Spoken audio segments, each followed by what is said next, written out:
Então, cumprimento a mesa de honra, em nome da chapa recém-formada, por maioria absoluta dos votos, senhor Wellington Vasconcelos e senhora Angélica Marques.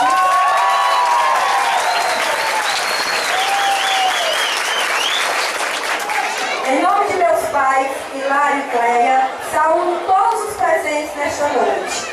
Agradeço a presença de Raquel Dias e toda a comitiva do PPS estadual, que abrilhantam aqui esse momento, que sempre nos acolheram como família neste partido que vem crescendo a cada dia, dando-nos orientações diariamente.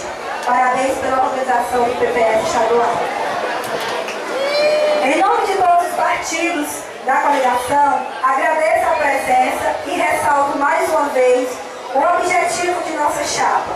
Trazemos a renovação, a ética política, a força do povo de Groaíras, a coragem de mudar, a luta por melhores condições para o povo sofrido de nossa comunidade, a honestidade, a garra do trabalhador, a energia jovem, o respeito às tradições de nossa terra.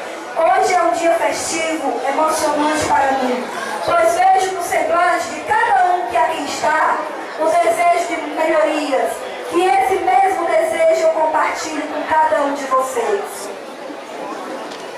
A união desses partidos e da população é a solução para o progresso. Feliz também por militar com muitos amigos de outrora. Nas nossas mãos está a força para mudar, ou melhor, para avançar o município. O nosso voto. Façamos, pois, um futuro novo para Groaíras.